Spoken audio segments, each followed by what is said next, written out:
Welcome to the Practically Fertile podcast. I'm Adrienne Wee, Doctor of Acupuncture and Chinese Medicine, functional medicine practitioner, and functional nutritionist. I specialize in using an evidence-based method, blending principles of East Asian medicine and modern functional medicine to help women optimize fertility and get pregnant. I believe in a world where every woman who wants to be a mother becomes one. If you're tired of being told that you're infertile and you want to take the right steps to get pregnant naturally and quickly, this podcast is for you. What do you do when you've been told that IVF is the only option and without it, you can't ever get pregnant? Absolutely nothing against IVF. It's necessary a lot of times and it's always a personal decision. But it can be very devastating when you feel like there are just no other options. I have invited onto the podcast today, Tara. She is now a fertility coach who is working with me on my programs, and some of you might have had a free discovery call with her to learn more about acupuncture. I met her a few years ago when I released the first version of my online program. She is going to share with you her story in the podcast. But basically, she was dealing with PCOS, endometriosis, and male factor infertility. The odds were not in her favor. But she got pregnant naturally, not once, but 3 times. The reason I wanted her to come on the podcast isn't to share things like, I ate these 3 things and then I had sex on these days. Those types of tips will be different for everyone. So what worked for her might not work for you. I can tell you to eat a steak, but if you don't eat meat, that won't work. I actually wanted her to talk about the challenges she had faced, which a lot of you are facing as well right now. Like, how do you eat healthier if you don't even like to cook? How do you respond to an invitation to a baby shower? It's more important to me that you learn about how to overcome these obstacles. That's a way more valuable tool that can be applied to any situation. So I don't want to spoil her story here too much. So let's dive in and hear from Tara and her journey to becoming a mother of 3. Welcome to the podcast, Tara. Thank you for having me. I'm excited to be here. It's been quite a while since you were on my last podcast, but you are the first guest on this podcast, this rebranded Practically Fertile podcast. I love that. I'm excited to share my story with, people we have spoken with before, but also a new audience that we have. I think it'll be a lot of fun too. Yeah, so we've known each other for quite a while, and I definitely want you to share your story just to get us started, because it's seemed like to a lot of people from the outside, you were dealing with a lot: PCOS, endometriosis, male factor. And I think to a lot of people, it seemed like it was an impossible situation. And you were told that you had to do IVF. So just kind of kick us off and start from the beginning and tell us about your journey. Sure. Yeah. So we were trying to conceive for a little over 2 years. And our journey started off with the very conventional treatments, right? So the hormonal therapies, monitored cycles, all of those type of things. And even that's our TTC journey. But even before that, right? So I was diagnosed with PCOS, and this was right when we got married. And, that's 7 years ago now. So I think PCOS has been normalized a little bit more, or at least understood a little bit more. But at the time, and maybe people still do feel this way, I truly felt like that PCOS diagnosis meant I would never be able to have children. For me, it was very irregular cycles, high testosterone, and all of these pieces were only to be regulated by medication or birth control. And obviously, a lot of those pieces aren't conducive to trying to conceive, right? So going back on birth control wasn't going to help anything.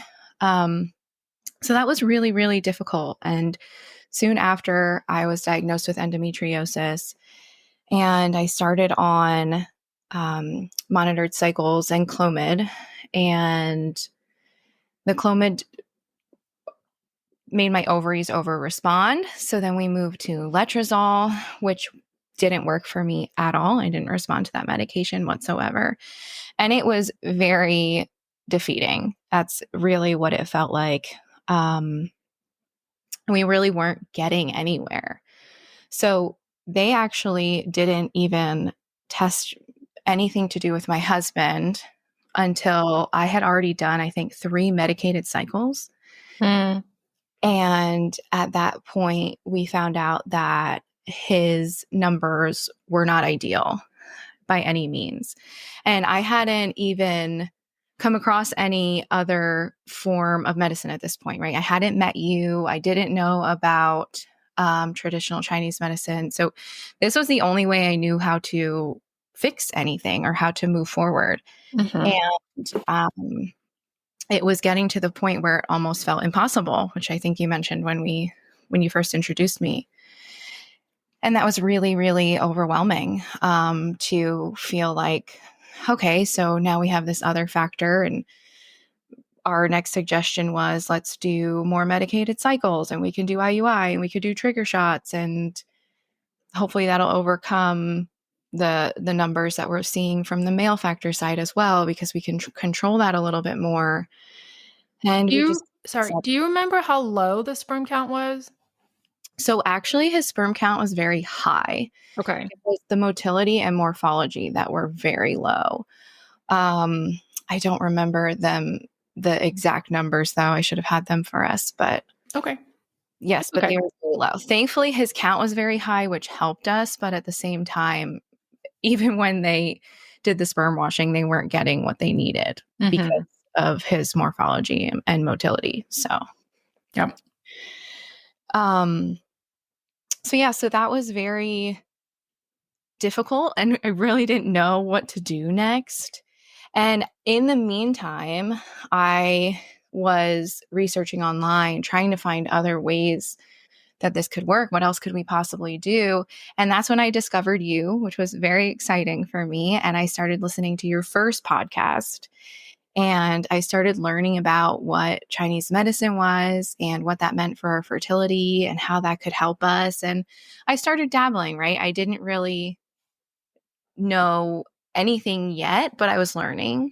And in the meantime, we were still doing our medicated cycles, and I would start to incorporate a little bit of the things that I was learning from you and your podcast and everything. And um, I just wasn't going all in yet. I don't think I really knew how. And that's when you released your program. And at that same time that you released your program, we had to see a specialist for my husband because we were getting to the point where they wouldn't do any more medicated cycles for me. Um, and he saw a specialist. And after they looked at his numbers and determined he actually had a varicocele that was inoperable, Hmm. they said, we're sorry, but with all of the contributing factors, you guys need to go to IVF. And we're like, what? How did we get to IVF, right? We didn't even try IUI, or are there other stepping stones? Your only option here is IVF. We're like, okay. So, this came at actually a very good time though, because it was when you started your online program. So I was actually really starting to deep dive into what traditional Chinese medicine was and what we could do that wasn't this conventional medicine treatment. That was all I knew existed prior to this point in time. So we scheduled our IVF consultation for months out because at that point, that's the soonest they could even get us in. So we were months and months away from that. And in the meantime, my husband and I showed him what I was learning, and I said, I think we need to do this. And thankfully, he's super supportive, and he was on board right away. So why not? Of course, right? So let's go all in. And once we did that, we started working with you directly, and like I said, my PCOS was made for my cycles to be very irregular. So up until this point, my cycle was 152 days long. And we were having a hard time monitoring that and getting that to even be regular with Clomid and with those other medications. So that was a huge piece. And obviously, I had a lot of inflammation. I didn't know about insulin resistance. I didn't know about these pieces. And I started to implement your personalized protocol, which was giving me the diet, nutrition, and lifestyle changes and putting the control back on me, right? So this whole process felt completely out of control. I couldn't control PCOS or endometriosis. I couldn't control the fact that my husband had a varicocele, that we were dealing with this sperm quality issue. But what I could control my lifestyle. I could control my diet. I could control these other pieces, these other recommendations that you were helping me through. And it kind of put our fertility back into our hands. And that felt really good. Um, And so we're going to talk in yeah, specifics in just a little bit, but yes, I know I didn't want to go too deep yet. But that being said, after we did that, after we really implemented these plans for both of us, and I think that might have been a challenge we've had to overcome, which we can talk about too if you'd like. But once both of us really went all in um, for about 3 months, we really started to see our bodies start to improve from an overall health and wellness standpoint, which I think is so beautiful about Chinese medicine, right? It's something that you talk about quite a bit. It is about our end goal of getting pregnant, right? But it's about that generational health and wellness that you can provide by getting your body really to where it needs to be. And I think we really achieved that and accomplished that together. And after implementing everything for 3 months, we actually found out that we were pregnant, and it was before our IVF consultation. And my son is 5 now; he'll be 6 this year, and we have a second son who is going to be 3, and we actually have a yeah. third on the way. And it's so very exciting because it all started here, and it all started with us making these changes and just on that incredible, overwhelming, and defeating journey that just turned around, right? That did a complete 180. Yeah. So now you're about to be a boy mom to the Yes. core with 3 boys, and your baby's due in July. So that's so exciting. It's so exciting. And it's funny because, this time around was a big surprise. And, starting off on this journey, you never think that that's a possibility, right? Mhm. So Yep. it all feels like it has to be so very planned because that's the only way for it to be achieved or accomplished. And here we are. Yeah. And also, in the meantime, your husband never got the varicocele surgery. No, they would not do the operation. What Um, was the reason for that? sure. So it wasn't bad enough for them to consider that the operation would be successful once they Mm, went in there.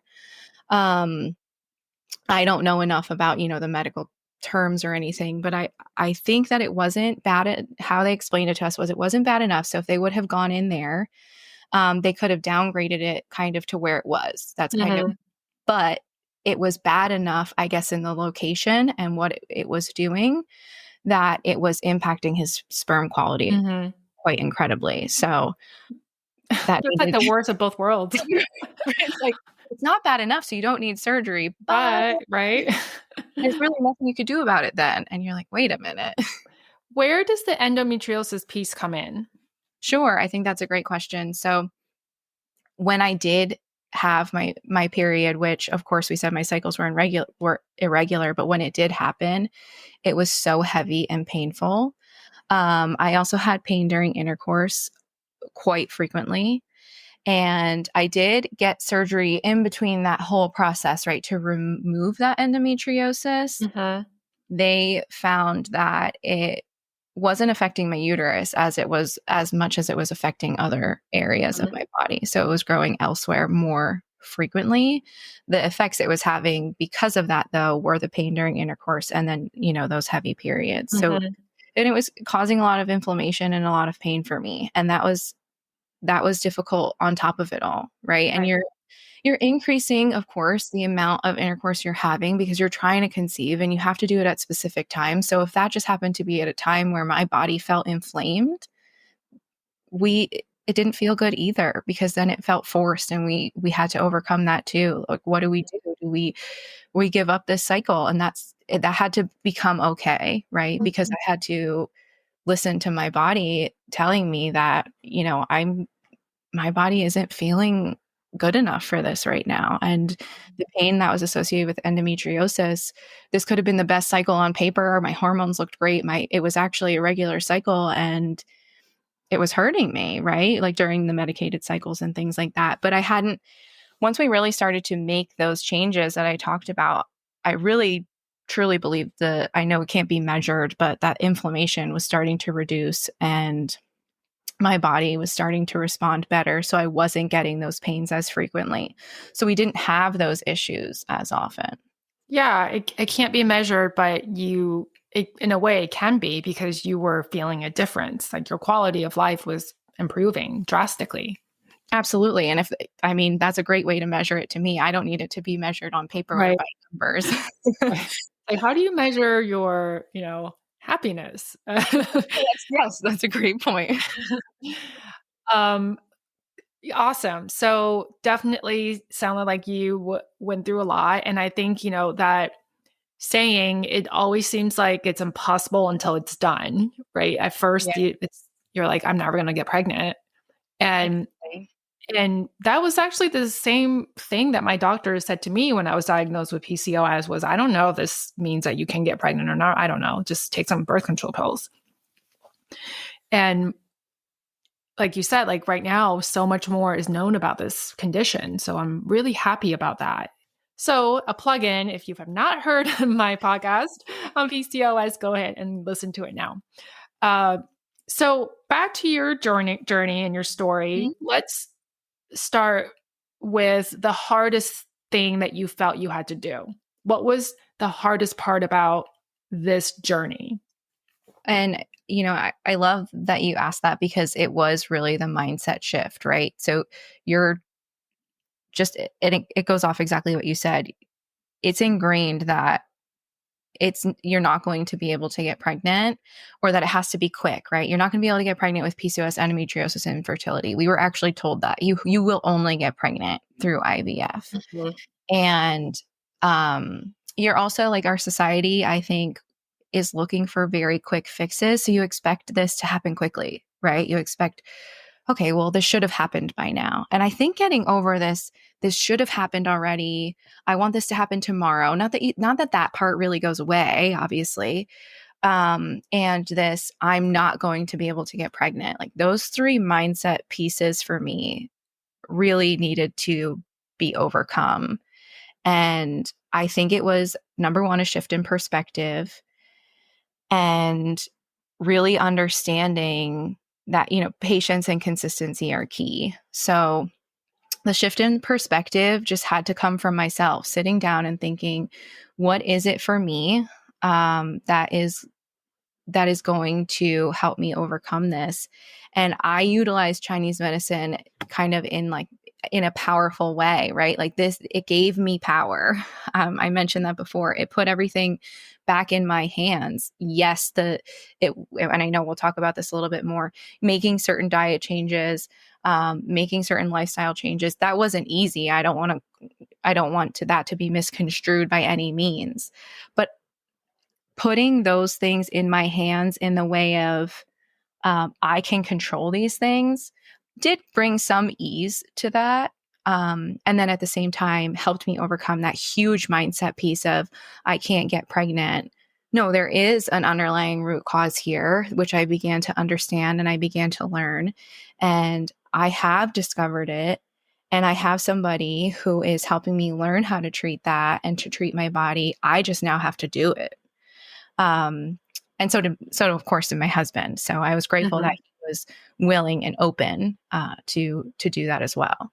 It's very empowering to know the why behind your struggles, because beyond the PCOS, the endo, the male factor, what's on paper, there's really a entire sub, whatever you call it, like another realm of things. Like there's a Right. lot happening below the iceberg that is the reason that's contributing to all of your struggles, that people don't talk about. Something as simple as, are you getting enough sleep? And I know that some people might be like, well, I'll sleep when I'm dead, which I'm always like, oh no, don't say that. But that is the sign of inflammation if you're having issues sleeping, and then not sleeping can contribute to more inflammation. Um, so was there like a specific event, trigger, something that caused you to draw a line in the sand and say, I'm going to control my mindset? Or is it gradual? I think I don't know if you'll like my answer because I want to say both. I think one was learning, right? I think there was a learning curve. I needed to believe in Chinese medicine, and to do that, I needed to learn about it. And once I learned about it, like it just clicked. But Mhm. I think that also that other piece, and unfortunately for me, it was them saying you can only get pregnant through IVF. And that was unfortunate because had I allowed myself, right? Because we do have this control. We do have the power to be able to make these decisions for our minds, right? For our bodies soon. Mhm. I allowed an outside contributing factor to tell me that and to make that decision for me rather than me making that decision on my own. And I think that's a really important piece. And the me now would have said, no, I'm not accepting this. A year before we even were told we were referred to IVF. Um, I know there's got to be something else out there then, but the me then didn't know that. And so maybe I can be the me now for everybody else saying, that there is another piece out there that you can make that decision for yourself. You don't need somebody else to make that decision for you or wait for that outside contributing factor to say, okay, you better get the ball rolling here. You better do Mhm. something now. Right. Mhm. Like you should be pregnant at the 1 year mark. And if you're not, then there's something wrong with you. I mean, who's to say that it has to be the 1 year mark? Why can't it be like 5 year mark, right? Oh, for sure. There are no timelines here. Mhm. And I think what's really important is, there's nothing that's also saying you can't put go all into something else sooner, right? There's no Mhm. we don't have to follow the full conventional medicine way of going about fertility. Yeah, like why can't you get your hormones tested immediately? Why do we have to wait until you have 3 miscarriages to test certain hormones? It just it seems so silly to me that you have to do. Absolutely. Mhm. And I think with PCOS, that's a big piece, right? So until we were married and possibly we weren't trying to conceive yet, but possibly on the verge of that, right? I was just saying, I think it's time for me to get off birth control. That's the first time they even tested my testosterone. Mhm. So I was on birth control for this exponential amount of time, and they suspected I had PCOS without actually telling me that. Mm. And then didn't make those determinations until they did the tests for that with an ultrasound and with blood work until I'm ready to say I'm ready to get off birth control. Mhm. Mhm.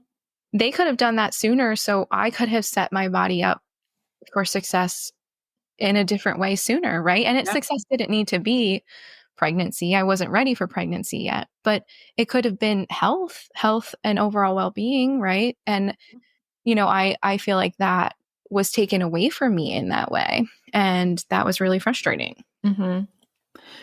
So this mindset piece, you drew the line in the sand, and you're like, I'm not going to let this control me, Mhm. and you felt more empowered.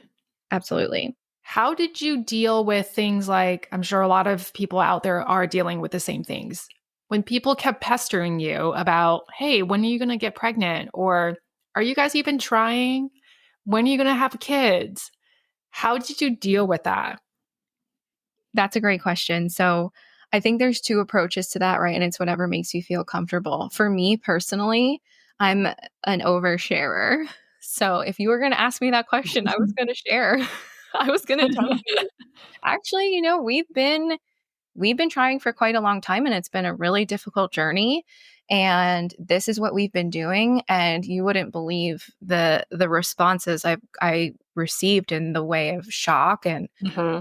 realize. And it wasn't to make anyone feel bad, but it was to there's other things that exist. It's not easy for everybody to just get pregnant. And I think as soon as I shared the parts of the story that I was comfortable sharing, right, um, everyone kind of took a step back from that.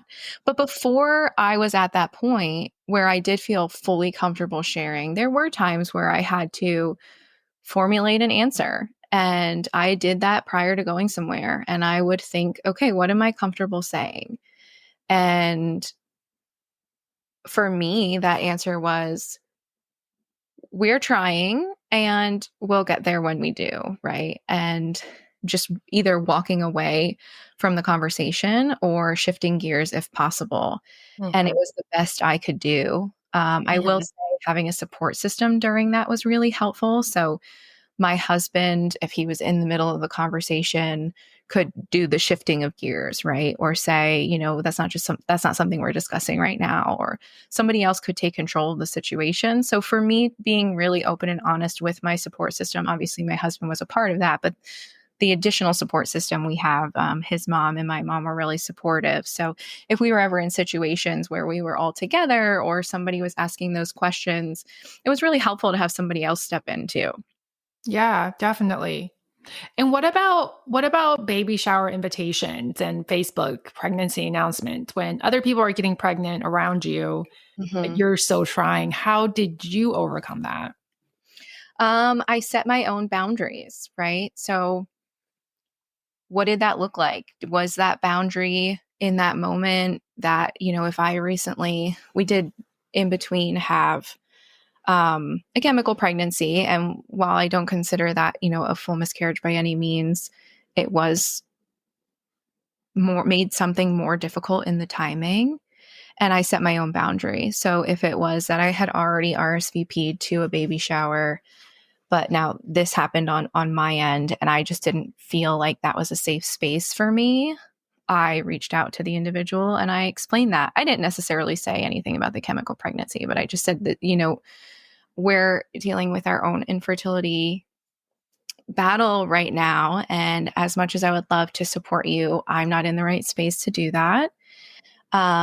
But please know that, I am so excited for you, and I can't wait to meet your baby and be there for you. I just can't be there right now. And Hmm. knowing that that boundary was okay to have. Hmm. And you didn't lose any friends over that, right? No, I didn't. And honestly, this is really hard, but if I did they care about my journey that much either? Right? Hmm. Hmm. I'm not approaching it in a way of like, I'm just not going to be there. I don't Hmm. want to be there for you. I want nothing to do with this.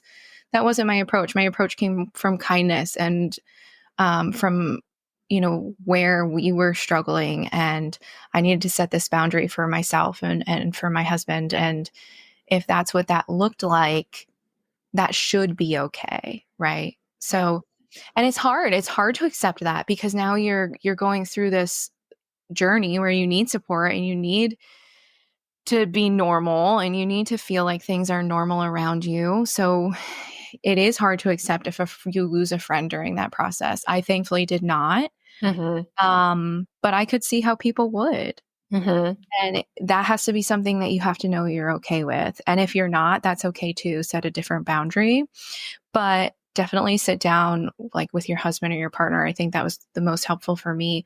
And we set our boundaries. Here's something that really would bother me, or here's something that really impacts me. How do we handle that? How do we handle that together? What is my response going to be? And I think what you're doing is prioritizing you, prioritizing yourself, your mental health. And if you are not doing that and you're not strong, then it's very hard to deal with other pieces of the journey, other parts of the journey.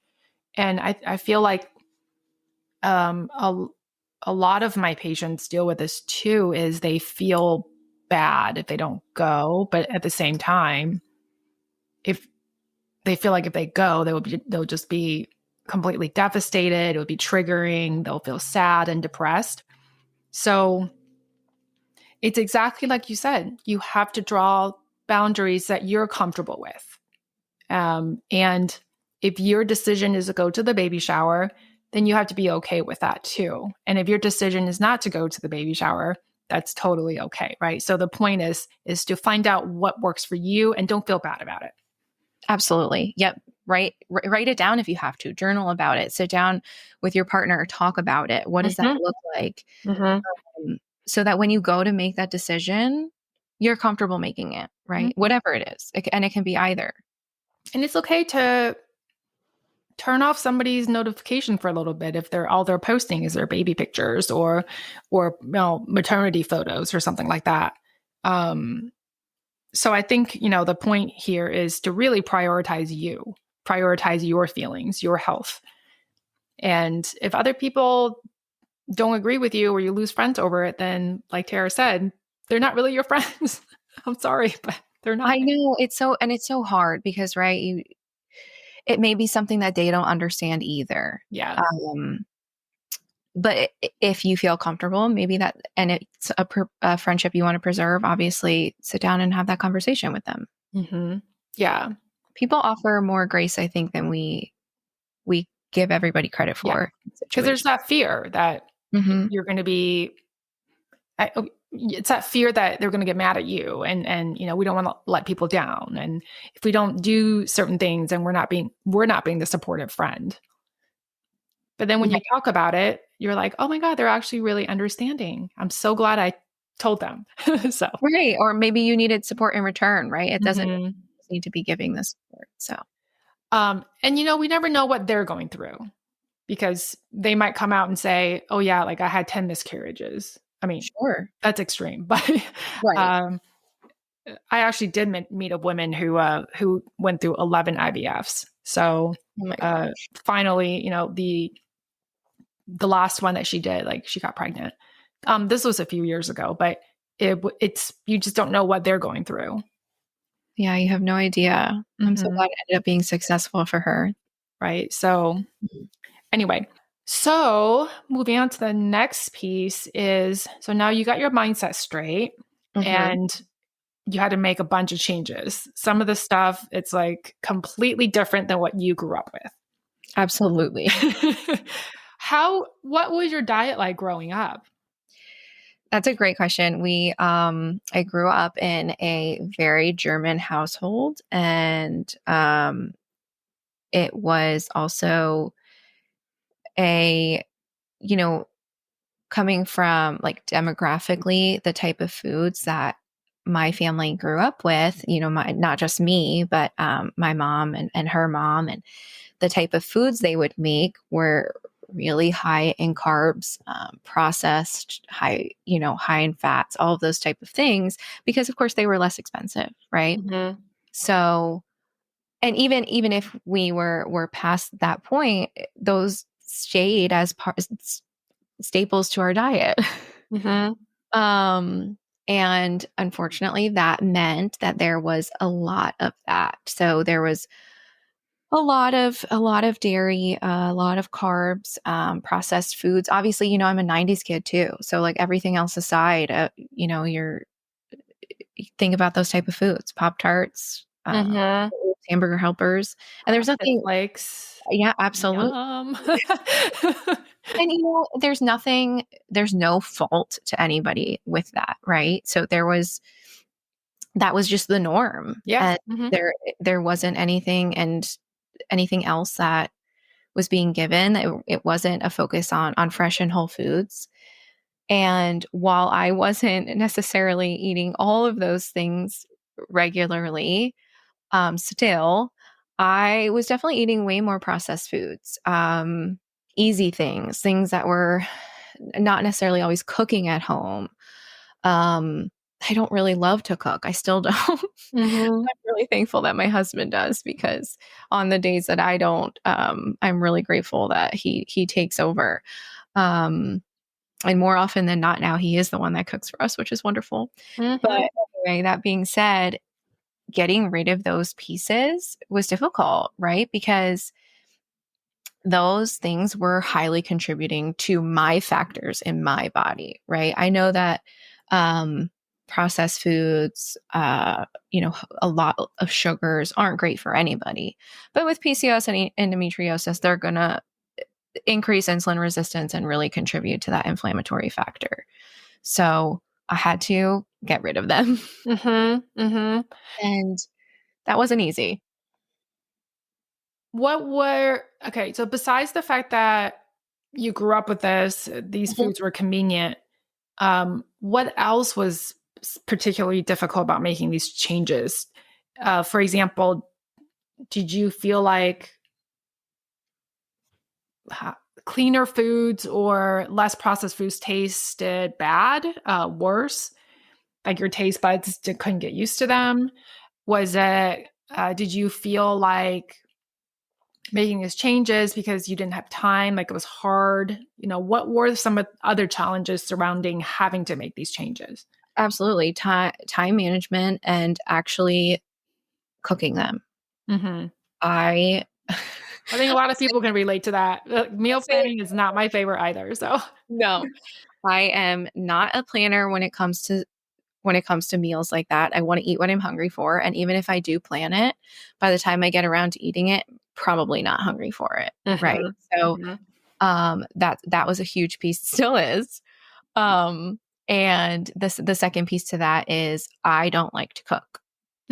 yeah. So what I had to do was number one, find meals that I was comfortable cooking, that I felt were easy and that I could enjoy for a few days. So leftovers became great for me for lunches, especially. So cooking extra of whatever it was that I was making was so helpful and beneficial. And hmm then also, honestly, like looping in my husband because hmm and I was so willing. I was so glad that he was so willing to cook because there were things that you get sick of eating the same thing over and over, which is what I do because it was easy.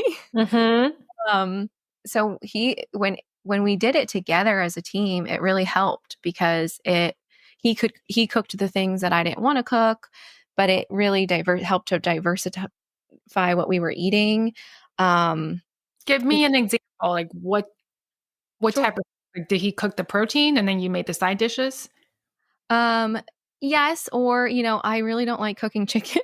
Hmm I know that's a personal preference, but I just really don't like cooking chicken. So anytime we would have that, he would have it prepped and ready. So even if we knew I was getting home early enough, I can just put it in the oven because he had it marinating. Mm-hmm. Something like that made it really simple for us. And I love that you brought that up because I think this is something that really helped us overcome just a lot of challenges with TTC. So you feel like it's your focus, like it's your thought all day long.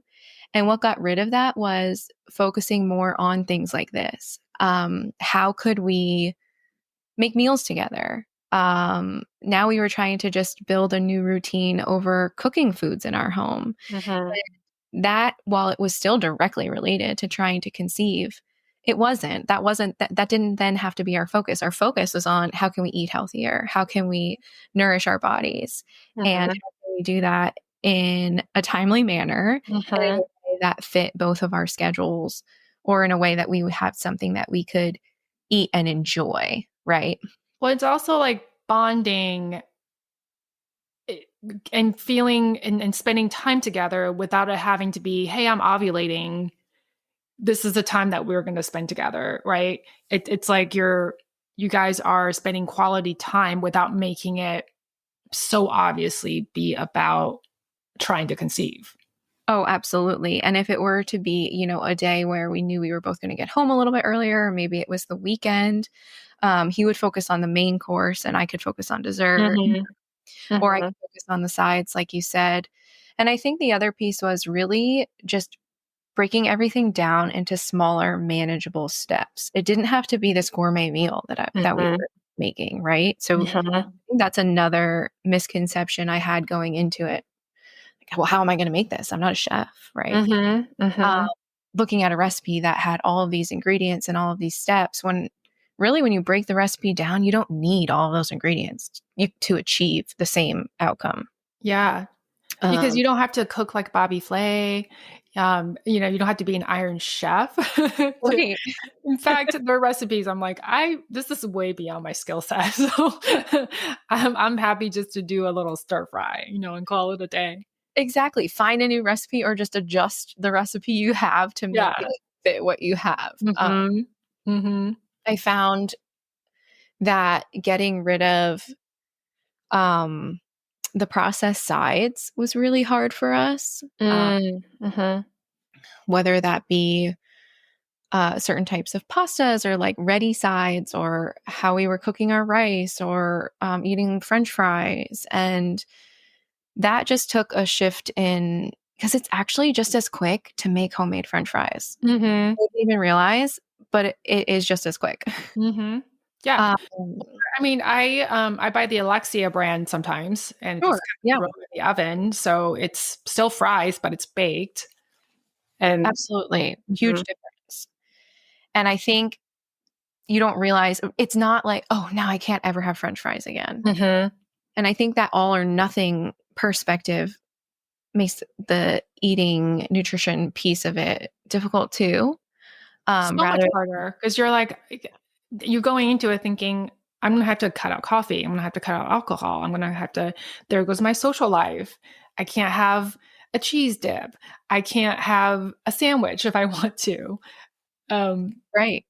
and I feel like then already there's this resistance to, well, it's just not gonna work for me. Hmm. No, absolutely. And taking those small steps first. So, like, what felt easy, right? We didn't go from no all these processed foods, processed sides to then all of a sudden we were cooking for ourselves every single day. Mhm. That wasn't it. But we set achievable goals, right? Yep. What did that look like? Well, maybe that was only a couple meals that week. Maybe that was 2 to 3 dinners for that week. But then because we cooked the dinner 2 to 3 times, we typically had lunch. So we didn't have to worry about lunch then. It wasn't like, oh, now what are we going to make for lunch? We just made extra and we had that for lunch already. So now that took care of a pretty decent amount of our meals right to start. Lunch, people struggle with lunch. And I remember I'm always telling people, if Tara can do it, being in the sales job, driving around all day and have a hot lunch, then you can do it too.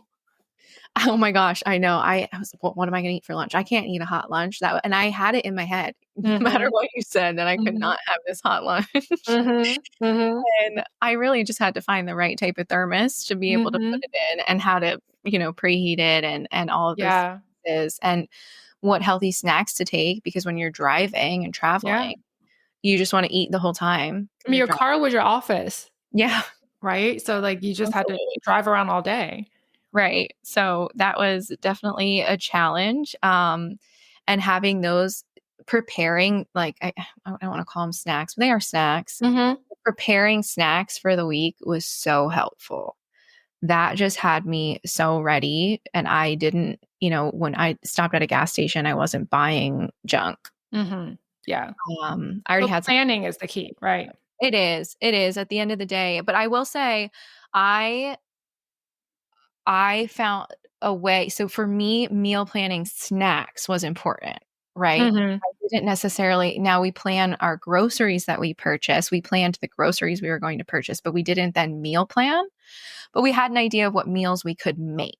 Does that Mhm. make sense? So Yeah. it doesn't have to be meal planning in the sense of this is what I'm eating for breakfast and lunch and dinner. But maybe when you're going grocery shopping, planning out here are the meals that we can make for the week. And maybe the only meal that's 100% planned is the day you're both getting home late. Yeah. So, and that's okay. So I think letting go of that really like tight, like, okay, this paper, I wrote on this paper that I have to have this for breakfast, lunch, and dinner. Mhm. Getting rid of that took away all the pressure of it. Just be more flexible.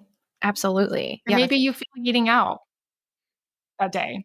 Maybe you're like, "Screw it, I'm just going to do takeout." Mhm, absolutely. It's okay. And what was really great about that, and I think what is a little what was lacking for me anyway, was I would feel like, oh, I don't want to do that because I was putting so much pressure on it. But because I was so committed in other ways, like in everything else I was doing, it actually allowed me to be free on the days that we wanted to do takeout. And Mhm. I could say, oh, I feel really comfortable doing this because I know I've nourished my body this whole week, or I've nourished my body all day, or tomorrow I'm just going to go back to my normal diet. But this is easy for us right now. And Yeah. it made it really just like comfortable. I didn't even think twice about it anymore. Well, it's good to, to say this too is once you start making changes that are very positive your body starts to heal and Mhm. will be able to do, have a cheat meal and your body will recover. It will rebound. Like in your case, it's we're gonna go do takeout and maybe I have pasta with a cream sauce, but I know that tomorrow my body will recover from it because I didn't bombard my body day in and day out with all these types of foods. Right, So, exactly. And so I think it's also important to know that just because you do that, it doesn't mean that you're going to go back 100 steps. It's not. Your body is going to be able to heal itself and recover. absolutely. And I think that's what is so important too, because as we were going through this journey, nothing happened overnight. Hmm. Did. But neither did the conventional medicine treatments, right? So Right. like I think it's like, you know, I trusted the process, and as I kept moving through it, I would see changes in my body. I would be more energized. I started having less pains with the endometriosis. My cycles, and I know I didn't mention this kind of in my story, but I think this is like my favorite piece. First off, your cycle never has to be a perfect 28-day cycle. Hmm. But for me, my cycles regulated even through, now, to 33 to 35-day cycles, which Hmm. from 152 days Yeah. just felt so unachievable. Yeah. Um, and here I am, managing this PCOS still, and I'm able to have regular cycles, Yeah. with, And get pregnant yeah, exactly. again, Right. twice Right. after the first time. Yeah. So it's those taking those small steps that then you're taking bigger steps as you keep going. And then you start to see your body shift and change. You're like, I'm feeling good. My body is really loving this.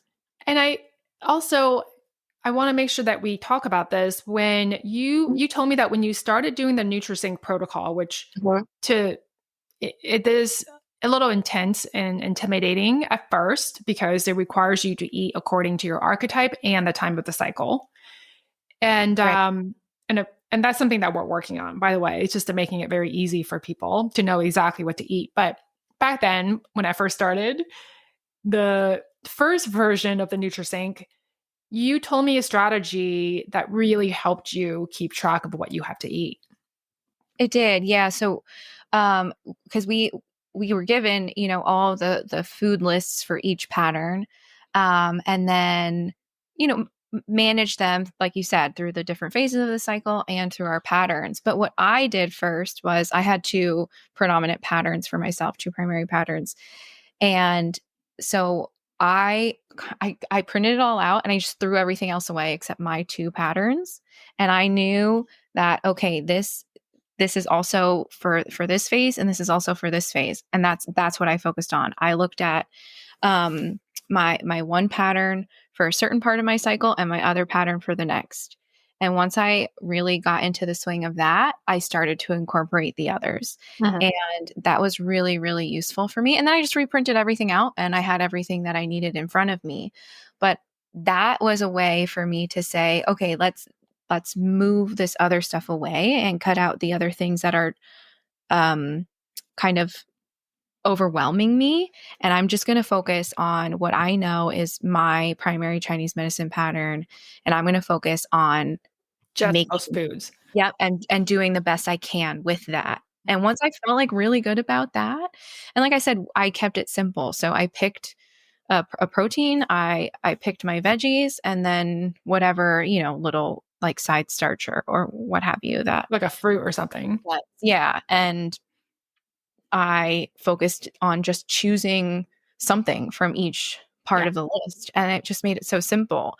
And once I got into the swing of that, I was like, oh, okay, I can do this for every phase of the cycle. And then I just reprinted everything out. But it just really made it simplified for myself. Yeah. And then you can just go to the grocery store with that list and say, I'm going to buy these 5 types of veggies and these 2 types of protein for the week or something like that. And that's a great example of what I was trying to explain earlier, because it was a way to meal plan without actually having to write down what you're having every day, Mm-hmm. without having to Mm-hmm. like do the overwhelming part of meal planning that I feel is overwhelming. Some people love that and it makes it easier. Mm-hmm. Yeah. It just isn't for me. We had a member in our very first program. She was so organized and she shared her NutriSync Excel spreadsheet with me and how she meal plans. It's like down to the spice that she is going to use. And I was That's like, wow, amazing. I'm really, really impressed. But that's her style. You don't have to do that, right? You could just like I'm like you. I'll just go to the grocery store and I'll just be like, "Oh, yeah, maybe I'll have a ribeye or something," and I'll just grab them and then I'm like, "Huh, what goes well with ribeye? Well, how about some spinach?" Exactly. And I'll grab some spinach. And it doesn't mean you're being lax about it No. at all. You're going to get the same result. It's just of how you can approach it for you. Hey, those 2 foods are perfect for the blood deficiency, right? When you're having your Absolutely. period, those 2 foods are perfect and done. That's dinner. And then make an extra piece of ribeye for lunch or something. And I know I maybe sound like I'm oversimplifying it because I do realize that for a lot of people, meal planning and figuring out what to eat is very, very difficult. So I'm definitely not oversimplifying it, but I've also had a lot of practice and experience. Um, and I do practice what I preach. So in order for me to teach something, I have to practice it too. So Right. um, anyway, so what else? Give us one more thing that you felt it was extremely difficult at the time and you were able to overcome it, and that other people may be struggling with as well. Okay, I want to make sure I give you something a little bit different than I had already talked about. I don't want to reiterate any of those things. Um, I think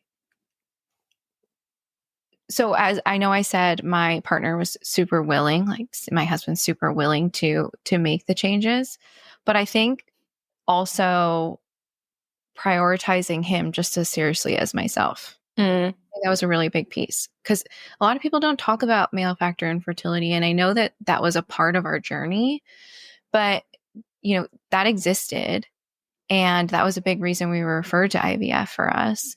And for me, I was making all these changes, and it's not like he wasn't also eating with me, but what else was he doing that was contributing for his body, right? Mm-hmm. Uh-huh. And I think working together to improve his lifestyle was really important. And, I don't want to speak for all men, but I feel like, the men have a different lifestyle and are eating different types of foods and maybe working out more or maybe wearing certain uniforms for work or whatever that looks like. And there's these other pieces that he had to adapt to and make changes to as well. And while I said he was really, it's not that he was never not supportive of the journey, but he was skeptical of some of the changes or maybe a little bit reluctant to make them as quickly as me. And Mm-hmm. I think that was another piece of it that was difficult for us to do. But I think when we sat down and kept doing it together regularly, it really turned things around. How did you have that conversation? Like, hey, Steven, you have to do this too. Or Sure. was he just kind of like, oh, yeah, let's do it? I think both, right? There were some pieces where he was like, yeah, let's do it. He trusted my research and that piece of it. But I think the other part of it was I did share some of, what I had been learning, and I brought him in on those things, right? If there was something we were learning in the program at the time that I felt was really beneficial to him, I said, let's learn this together, right? Like we're doing this together. I think it was also the other piece of sitting down and talking out like why we wanted this, what we wanted from it, right? So you talked about creating like focusing on that why in the beginning. And I think it's really important to have our own why, but I think Mhm. having the why with your partner is huge, because you're both referring back to that. So when there's Mhm. something that's a little bit difficult, or something that's not something you're used to, you both have that to refer back to. So, um, he didn't do like an actual activity discovering his why, which he very well could have. He didn't need to for that's just it didn't match his personality. But didn't But mean that he wasn't thinking about it. no, exactly. We talked about it together, and Mhm. yep, exactly. And that was still in the back of his mind. That was still a big part of it. Um, and it was also him developing solutions, Mhm. not just me saying, okay, here's what you're going to do. It was, how can we make this work? How, like similar to what we did with the nutrition part of things. How are we going to make this work together? And also ways like, here's what I'm suggesting. So some things, especially with a varicocele, had to be a lot of change in clothing, and a change in routine when it came to working out or what he was wearing for work and those type of things. Mhm. And that's harder for men to adjust to. I totally understand that. Mhm. It was more of like, okay, how can I help you do that? Right. So me supporting him just as well. I'm like, Yeah. I'm willing to help you find the right pieces that fit for you, or that feel good. What clothing feels good. What makes your workout still feel good, even though here's what your routine's going to look like post workout, that type of thing. And Mhm. I think sitting down and doing it together rather than me just doing it all and saying, here's what you have to do, I think made a huge difference because he understood why he was doing it. Yeah. Like it's less of a, well, you just have to do this, but rather like this is the reason why we're doing this, and then what is your personal why for Mhm. wanting to be a father, right? Absolutely. Yeah. And I think also bringing him in on the education piece. Mhm. So bringing him in to say, hey, learn this with me. Right. So, because, I know he's probably like, "What the heck is chi stagnation? Is my liver okay?" right. But I think that it brought like a different level of understanding. Yeah. Right. So, Mhm. Yeah. And then he's probably like, "Oh, Tara, your liver's yeah. acting up again. Your Sometimes he'll chi is come out with stuck." things, especially now, he'll come out with things with surrounding it. And I'm Mhm. like, "Oh, you did learn a lot about that." Aw. I love it. I mean, we did it Yes. together, so. So we're wrapping up here, and I feel like you Mhm, you provided so many valuable insights, and that's exactly what I wanted. Is not so much exactly what three foods you were eating, but how you were able to overcome these challenges, and some tips and tricks that hopefully our listeners can implement as well. And know that no, you don't have to cook anything fancy to get pregnant. You don't have to, you know. Um, have 20 ingredients in a meal in order for this to be a fertile meal. And sometimes the best things are very simple. Um, and right. And I think go back to the very beginning when you said the hardest challenge you had to overcome was the mindset piece. mhm. And one final piece of advice for our listeners, do you feel like that mindset shift in the beginning was crucial in helping you getting over some of the obstacles and roadblocks along the way later on? Absolutely. It totally was. And like I said, for me, that was grasping onto something that was within my control. And what was really cool was that happened to be Chinese medicine. And that can be true for anybody. Mhm. Um, it gave me pieces that I could control that I knew were contributing to the health and wellness of my body and my fertility. And Mhm. that was just really, really cool. And I I it's just like a beautiful piece of it. It was just really cool that gave me that strength. mhm. And you were able to maintain, this lifestyle for Colson, and then now your third Mhm. baby, who we'll find out the name soon, hopefully. I don't even know yet. So. Now you're like, okay, we'll figure it out later. Yeah. um, I think I heard Colson in the background, so I'm going to let Oh, you sorry. go. Uh, Congratulations on your third pregnancy. And thank you so much for sharing your stories from your journey with us. And I really hope that, I really hope our listeners could, walk away with some aha moments. And if you are listening and you have any questions, please reach out to Tara or me. Tara is now working with me as a fertility coach. She knows the ins and outs of my program. And I would love for you to get a coaching session with her if you feel like you're really stuck and you just need somebody who can help you overcome an obstacle. Well, thank you, Tara.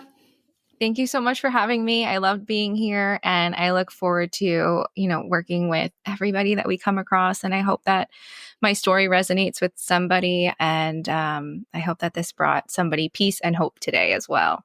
Absolutely. I will talk to you soon. Talk to you soon. Bye-bye.